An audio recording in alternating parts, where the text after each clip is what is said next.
राज्यातील 29 महापालिकांचा आज फैसला। सकाळी 10 वाजल्यापासून मतमोजणी। सर्वात अचूक आणि वेगवान निकाल पहा फक्त झी24 तासवर।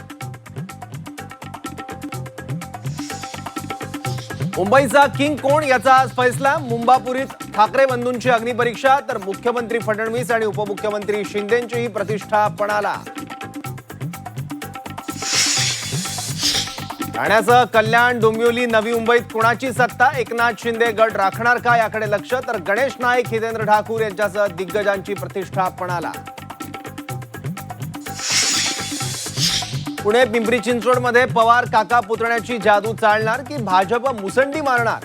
कोल्हापूर, सोलापूर, अहिल्यानगरमध्ये काय निकाल लागणार याची उत्सुकता।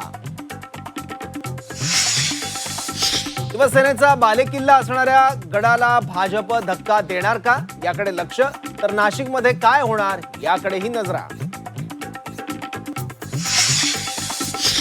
एक्झिट पोलनुसार मुंबईत महायुतीची एकाती सत्ता। जेडीएसच्या अंदाजानुसार 127 ते 154 जागांचा अंदाज। ठाकरे बंधूंना 44 ते 64 जागा मिळण्याची शक्यता। ठाण्यात शिवसेनेचा भगवा फडकण्याचा अंदाज। शिवसेनेला 69 ते 76 जागा, भाजपला 26 ते 30 जागा, ठाकरे बंधूंना फक्त 3 जागा मिळण्याचा अंदाज। पुणे महापालिकेत भाजप सर्वात मोठा पक्ष। भाजपला 79 ते 92 जागा मिळण्याची शक्यता। अजितदारांना 48 ते 61 जागांचा अंदाज।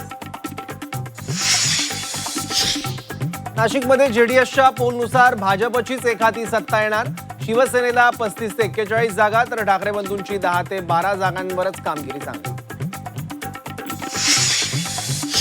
नागपुरात भाजपला विक्रमी बहुमत मिळण्याचा अंदाज। नागपुरात भाजपला 119 ते 121 जागा मिळण्याचा अंदाज। काँग्रेसला 22 ते 30 जागा मिळण्याची शक्यता। मुंबईत काँग्रेस आणि वंचित आघाडीचं गणित जुळणार का? दलित, मुस्लिम आणि बहुजनांची मतविभागणी टाळण्याचा फॉर्म्युला यशस्वी ठरणार की फेल होणार याकडे नजरा।